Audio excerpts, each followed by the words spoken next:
Hello everybody, I'm Kart, and today I wanted to show off the character creation mode for Sword Coast Legends. It is a Dungeons & Dragons game, you know I like that, and I hope you do too. Let's go through all of the options. First we have the gender, of course, male and female. Let's go the male genders first. Male options. And we'll check out the classes. We'll start off with the fighter, which is the default, usually. As a fighter, you start off with up to heavy armor proficiency and a shield proficiency, and a simple and martial weapon proficiency. And your saves are strength and constitution. That means they are what you need as a warrior to pump into. Next is the cleric. These guys are the healers and buffers, and some divine offensive magic. They're really good to have in a party. They have up to medium armor proficiency and can use shields, and they use simple weapons. Their main attributes are wisdom and charisma. Next up, we have the rogues. These guys have a light armor proficiency as their highest armor class, and their weapon proficiencies are simple, light crossbows, long swords and rapiers and short swords. They have quite a bit of options for the main weapon type you want to use. The rogue is a class that uses stealth and trickery to do damage as much as possible without being horribly murdered in the process. And their main attributes are dexterity and intelligence. The wizards! These guys are buffers and mainly damage dealers from afar with their magics. They can use cloth armor proficiency, and their weapon proficiencies are dagger, quarterstaffs, and light crossbows. Their save proficiencies are intelligence and wisdom. The Paladins. These guys are defenders, buffers, and frontline fighters. They can use up to heavy armors and shields, and simple and martial weapons. And their main attributes are wisdom and charisma. And lastly, the Ranger. These guys are ranged DPSers, and they have some nature magics to help out. They can use up to medium armor and shields. And they use simple and martial weapons. Their attributes are strength and dexterity. Next, are races. Let's start off with the humans. Oh, don't go through all of them. And you'll notice that there are sub-races for all of them, so we'll go through those as well. Humans are basically the cookie cutter. The main, well, they can do anything. And they aren't that special. Until you get to the sub-races. A normal human will get +1 to all attribute scores, or ability scores, which is kinda cool. Or, you can choose a human variant, where you can put 3 points into wherever you want, at a maximum of +2 in one score. Very cool. And they also get +2 skill points. Next race, the Elves. Elves are traditionally very good at magic and artistry and all that. And their main sub-race is Moon Elf, which gets +2 dexterity, +1 intelligence, sleep immunity, racial bonus to search, and long sword, short bow, and long bow proficiencies. There's also the Sun Elves. These guys get a +2 dexterity, +1 intelligence as well. Next we have the Dwarves. These stocky defenders have 2 sub-races as well. The Gold Dwarf gets +2 to Constitution and +1 to Wisdom. They are resistant to poison, but not immune. And their racial bonuses are Dwarven Toughness, and they get proficiencies in Battle Axe and Hand Axe. There's also the Shield Dwarves. These guys are more defensive. They get +2 Constitution and +2 Strength. So these could be the Warrior type or the Paladin. And they get resistance to poison as well. Their proficiencies are Battle Axe, Hand Axe, Light and Medium Armors. Next, we have the Halflings. These guys are agile and sneaky, and they are pretty good at well, rogues. They're pretty good rogues. Let's leave it at that. Their first sub-race is Lightfoot Halfling. They get +2 dexterity and +1 charisma, and they are naturally stealthy. The Strongheart Halfling get +2 dexterity and +1 constitution. They are resistant to poison, and they get a racial bonus called Stout Resilience. Half-elves. These guys are a mix between elves and humans, and they can get some of the bonuses from each of their parentage. So they get +2 charisma, +2 to any other ability that you choose. They are immune to sleep, and they get +2 skill points. There's no sub-race for these. And that is it for the races. Next, we have the backgrounds. These are further options you can choose for a sort of a bonus based on your background, and could be a role-playing thing as well. For the Urchin, you get 5 starting gold, +1 dexterity, and 10% extra move speed. Pretty good. Acolyte, 15 starting gold, +1 wisdom, +3 to all healing given, a passive bonus, that's very handy. And they get a scroll of restoration, or 2 of them, and a scroll of shatter to start off with. The Charlatan gets 15 starting gold, +1 to charisma, +2 to wisdom and charisma saves. Criminals gets a whopping 50 starting gold, +1 to dexterity, and +2 to lockpicking. The Entertainer gets 15 starting gold, +1 to charisma, and nearby allies heal for 1 hit points every 10 seconds passively. Pretty awesome. The Folk Hero gets +10 starting gold, +1 to charisma, +1 to physical damage dealt. The Gladiator gets 15 starting gold, +1 to strength, +50% bonus experience from defeating beasts, and +1 to hidden damage versus beasts.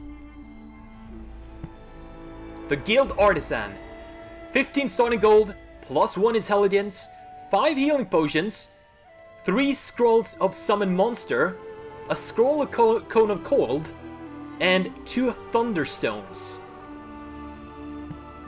The Guild Merchants gets 50 starting gold, +1 wisdom, 5 healing potions, an oil of sharpness, a potion of hill giant strength, and 2 healers kits.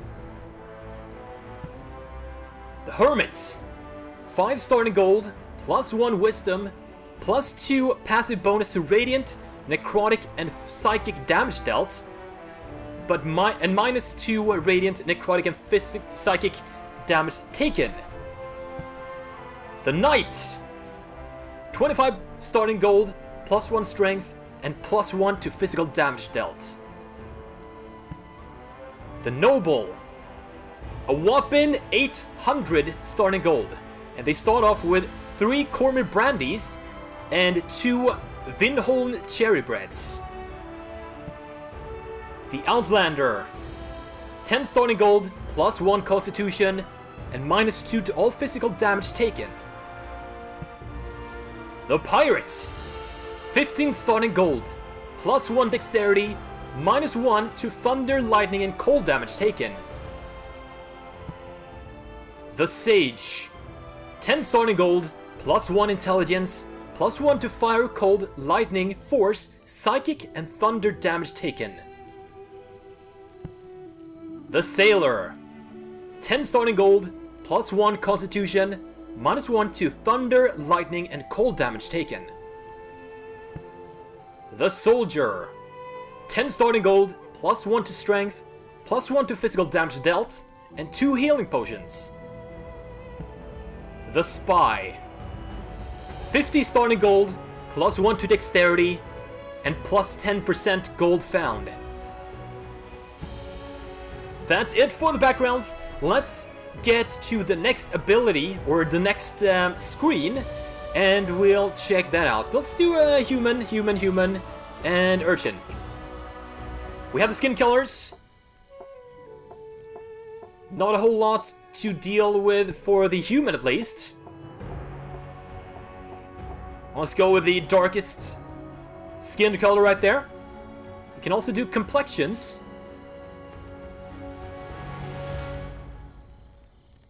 Let's do a grizzled veteran. Hair colors. That's quite a good selection of hair colors, I gotta say. Oh, I skipped one. Those are quite similar.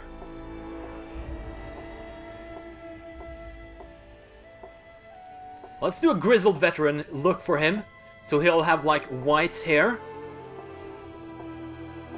Not too white. Let's do something like that. And we got the hairstyles. Oh, look at that. A lion mane.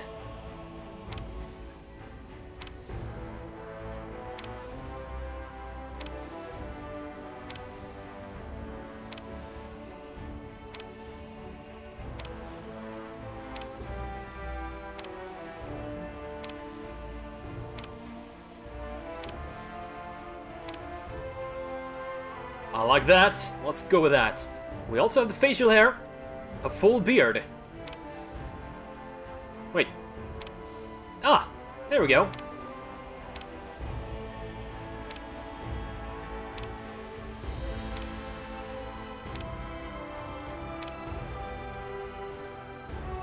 I think we're gonna do one of these. We got some eye colors as well. Pretty standard. I think we can zoom in. There we go.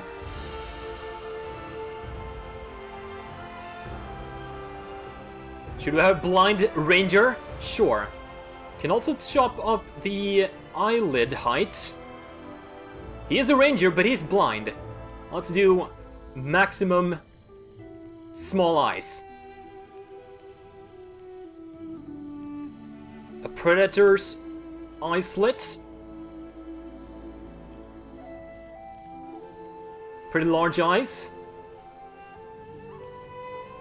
Derpy. That is super derpy, and that's super alien. That kind of reminds me of the elves from Skyrim. Let's do that, because why the heck not? Oh, that's the brow, so I should probably do something like this.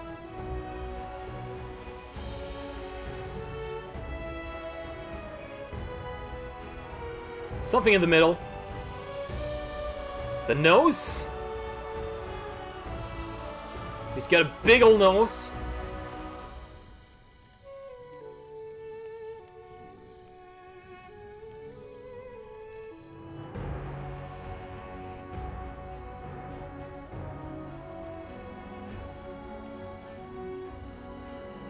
There we go. Cheeks and jaw.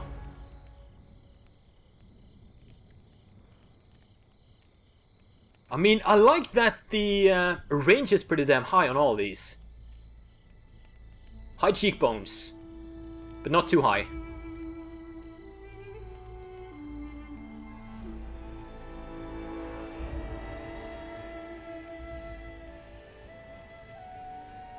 Chin depth.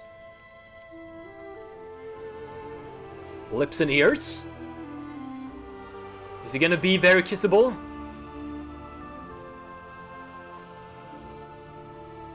I do like that. I'm gonna fly away! That's it for the appearance. Let's go to equipment. Basically here we can get... I think we can like sell... Wait, oh wait. I think this is like... if I want to do... I can't do anything here, right?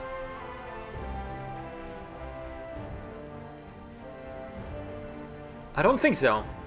Oh, here we go. I can unequip something like this one. And we can get something else instead. That's pretty cool. So maybe get a leather cuirass instead of a vest. This might come out of my starting gold. I'm not sure. And what am I using? A longbow, I like that. We can also get a crossbow or whatever we want. Next, our stats. So as a ranger, we probably want to put most of our points into dexterity and wisdom. So let's get dexterity up as much as we can, which is up to 17. Let's get wisdom up as well. Let's get everything up to an even 10 so we don't get a penalty. And then we'll just put everything else into Constitution. Hopefully we can save that for the next level up. Next, abilities. Hunter abilities.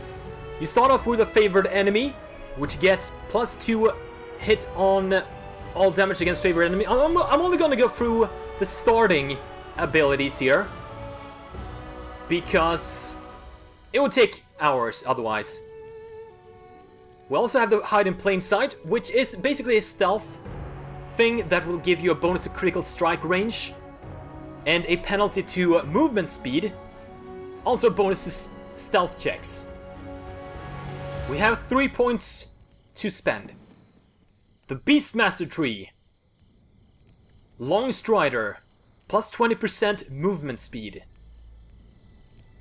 Ranger's Companion, a wolf companion up to level 6. And he gains strength, constitution, and dexterity bonus based on my dexterity. Let's pick that. A classical ranger ability. Good Berry. Conjures a berry infused with magic and tosses it to an ally, healing them for 7 to 9 hit points. Warden ability. Hail of Thorns. Sprouts magical thorns from the caster's hand and launches them at the enemies. So it's basically like a nature version of magic missiles, is what I'm getting. Let's pick that. 2-weapon fighting. So that's a whirlwind attack. If I had dual wielding, which I don't. Martial Tree. Victorious Surge. Strikes an enemy, dealing piercing damage and restoring hit points. Flying Foe. Hurls a spear, attacks to a chain at an enemy. He takes damage and is pulled towards the user. Archery Tree. Hunter's Mark. Marks the prey and gives a combat advantage. He cannot stealth or become invisible and takes 25% additional damage. Another classical hunter ability, and that can be upgraded further as we level up. Skills and proficiencies. So these are our armor and weapon proficiencies. If we want, we can get like search, which is probably a good idea to find stuff like traps and hidden switches and stuff like that. You get +2 perception in a 6-yard radius, but a 50% penalty to move speed. Could also get lockpicking. We do have stabilize, which is a revive. That's pretty cool. And we are out of points. So, here's our summary. Card gaming. Obviously all the talent trees are different for each class. Let me know if you want to see more of those, and I might make a separate video for each of the classes. We can also pick a favorite enemy as a ranger. Aberrations, beasts, constructs, elementals, fiends, giants, humanoids, and we can choose through all of these, 2 of them. Monstrosity, ooze, undead. I don't know what you want to do. None. I guess that's like a challenge type thing. There's also, of course, the alignments, ranging from lawful good up to chaotic evil. I'm a big fan of chaotic good. And we also have deities. These, I'm not sure if these guys give any bonus in-game. It's more of a role-playing thing, and there might be like statues or interactions that will give another bonus if you have the correct one. Having a ranger worship the elven deity of Corlon Larethian is okay with me. And there we go. We can also customize our history if we want, if you have a good story. Let me know if you want to see more of this and a separate for each of the other classes. However, that is going to be a tale for another day. Please like, comment, subscribe, share this video around. It would really help out. And let me know what your plans are for Sword Coast Legends. What you're going to play and who you're going to play with. Thank you for watching. I will see you guys next time.